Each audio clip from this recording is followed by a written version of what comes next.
Tasmanian Salmon Farming Bill, a controversial attempt at environmental protection.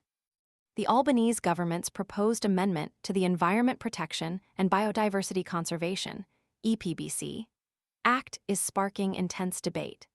Intended to shield Tasmanian salmon farming from legal challenges, the bill is raising serious concerns amongst environmental experts and opposition parties, who fear it represents a significant setback for environmental protection and could have far-reaching, unintended consequences. The core issue revolves around a 2012 decision concerning the expansion of salmon farming in Macquarie Harbour, a decision now under review. The bill, critics argue, is a rushed piece of legislation designed to circumvent a legitimate environmental assessment process and shield a specific industry from scrutiny. This rushed approach has fueled anxieties about the broader implications for environmental protection in Australia. The amendment aims to prevent Environment Minister Tanya Plibersek from formally reconsidering the 2012 approval, effectively blocking any future challenges to the legality of the salmon farm expansion. This reconsideration was prompted by a 2023 legal challenge from 3 prominent environmental groups, deeply concerned about the impact of the salmon farms on the endangered Maugean skate. These groups argue that the 2012 decision to deem the farm expansion a non-controlled action, exempting it from a full federal environmental assessment, was fundamentally flawed and failed to adequately address the potential environmental risks, particularly concerning the already vulnerable Maugean skate population.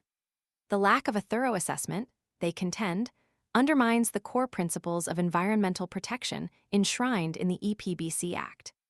The government's decision to bypass this review, critics suggest, sets a dangerous precedent. It raises questions about the future of environmental assessments for other potentially harmful projects, including coal and gas developments.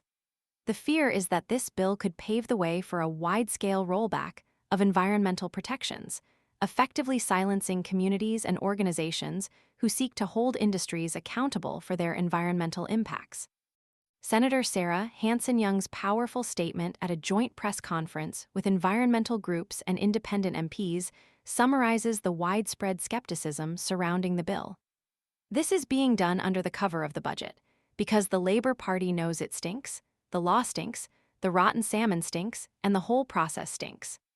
Her words capture the sentiment of many who view this legislative maneuver as a cynical attempt to protect a powerful industry at the expense of environmental integrity.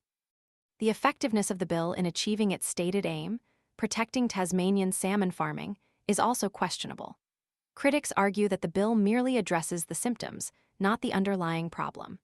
Instead of tackling the real concerns surrounding the environmental impacts of salmon farming in Macquarie Harbour, the bill seeks to stifle any challenge to the existing practices. This approach, they argue, is fundamentally flawed and unlikely to provide long-term solutions.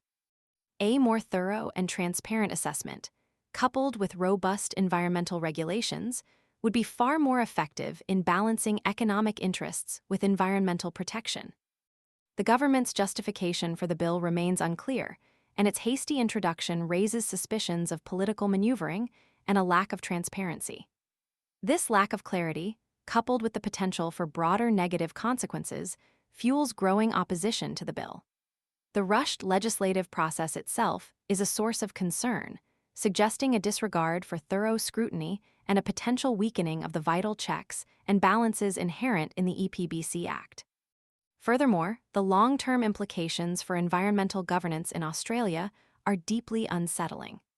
If this bill passes without significant amendments, it sets a precedent that could embolden other industries to disregard environmental concerns, potentially leading to widespread environmental degradation and irreversible damage to ecosystems.